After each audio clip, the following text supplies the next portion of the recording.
Hi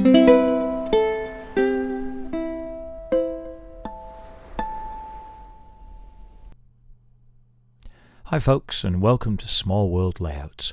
My name's Jules. This is build video number 4 for the newly christened layout at last, now called Underwood Tunnel. If you haven't seen the other videos, then the links are available below in the description. We left it last time with the bridge now in place and the tunnel and portals half constructed. There was a hair's breadth of a gap for the Class 03 to get through, but it's enough, just. On the other side there was plenty of clearance, loads of space. You can get a good view of my tunnel construction here as well. Slotted cardboard in the chicken wire helps fill in gaps before the plaster bandage goes down. I wanted to create a little rock-like texture on the edge of the layout before other scatters were put down. I made a mix of plaster of Paris, paint, glue and water and applied it liberally, or cacked it on depending where in the country you're from. Quite like the initial effect. Then it was time to do one of those "does it still fit in the box" tests. These are always fun when making micro layouts. And of course, it didn't. The plaster mix was just a little too much cacked on in places, which did kind of restrict its fit. So out came the health and safety gloves, and judicial sanding, carving and cracking off plaster was embarked upon.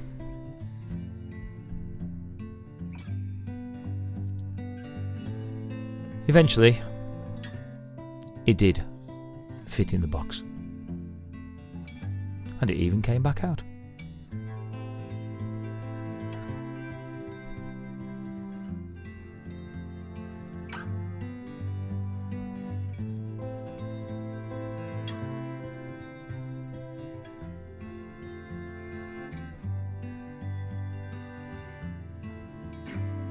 I found a couple of rolls of plaster bandage in my stores and set about cutting them into smaller pieces to help smooth out the land formations before paint and scatter etc. are added. I started on the tunnel, separate to the layout, as I knew I'd have access problems with it. I used a school tray full of warm water to dip the bandage in before applying it.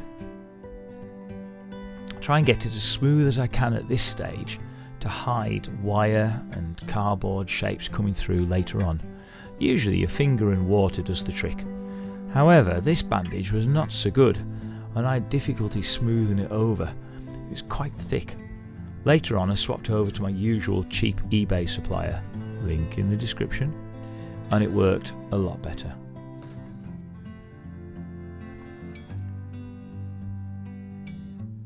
So then it was time to apply the plaster bandage to the main layout area, and it was here that I hit on a top tip.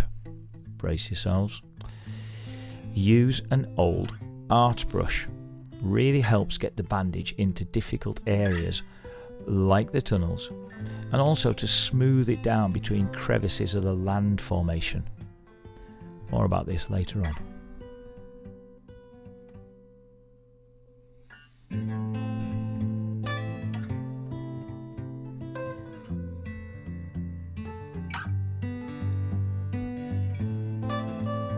And so, with the sun shining on the righteous, the first stage of the plaster cover was done. Then it was time to bed in the tunnel portals. The brush really helped for this fine work here, as did the better, thinner bandage. Apologies for the focus going in and out here, hope it's not too irritating.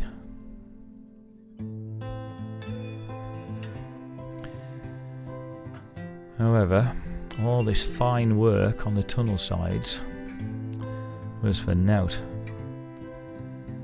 Keep tuned in, folks. You'll find out later why.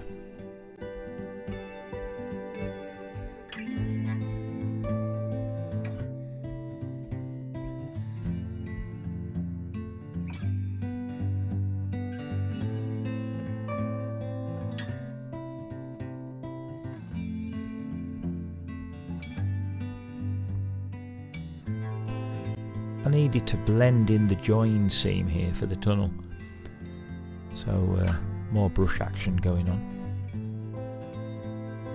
And then for once I actually remembered to mask off the track as protection from all the plaster drips. It's not so bad on the metal, but the rails, it can get a bit much. The inside tunnel seam was really fiddly to work on. Just trying to get that join as perfect as possible, and again, it's one of those things that you might see it, you might not see it, but if you were looking for it, and I'm always looking for it, you'd see it.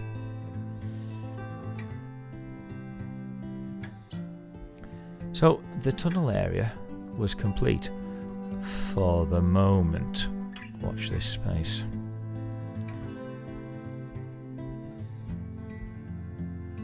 And now for the second exciting instalment of Does It Fit in the Box Still?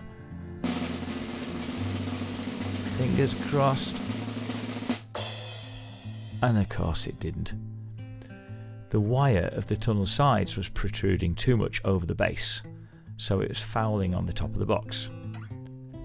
So I reached out for the wire snips, and mutilation started once again.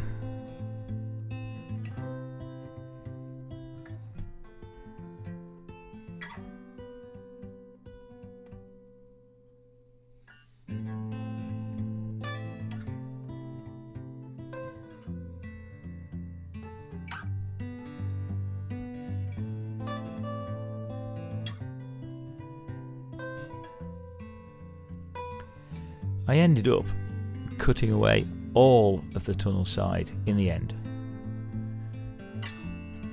But at least it fitted. There we go.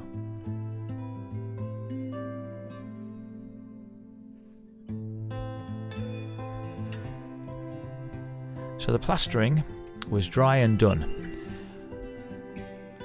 And for the next stage, I had a very special guest contributor to the channel. My very own 4-year-old Grandevil. That'll do. Right, come here. Sleeves up. What's the matter? There's a big box there.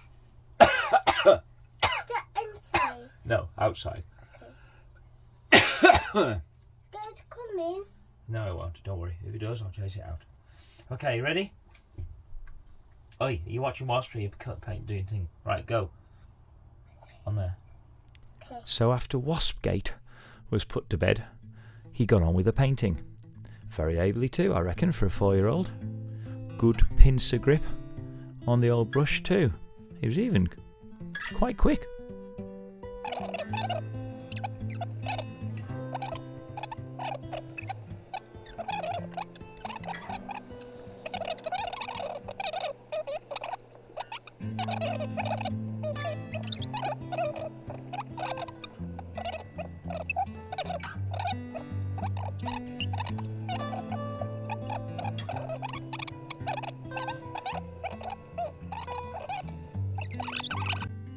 Absolutely excellent, thank you very much. Ready? Okay, wave bye-bye to the camera. Up there, say bye-bye camera, bye-bye! And then he was quite happy, playing with the N-gauge cars, while Grandad finished off. Grandad was quite quick too.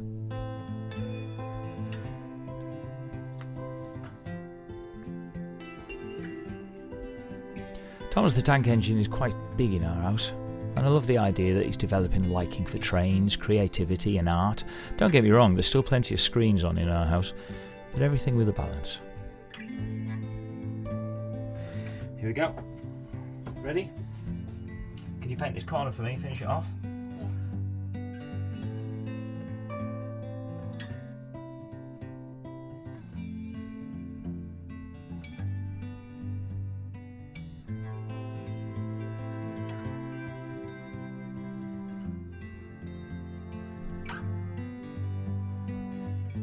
I think he was rather proud of his efforts, the old Grandevil.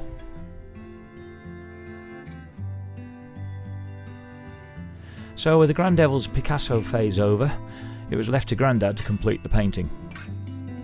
I realised here I was using the kiddie's paintbrush too, But to be fair, they're perfectly adequate for this kind of thing and very cheap in packs from the works here in the UK. Links in the description below as always.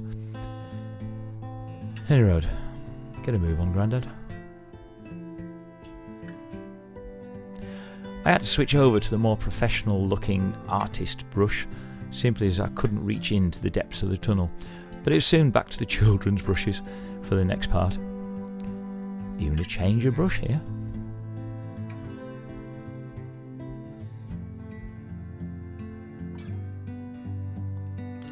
And eventually the plastering and the painting were all done. Every crook and cranny had been reached into and covered with the desired colour of paint. The green was green and the lake bed was brown, ready for the next stage of scenics to be done.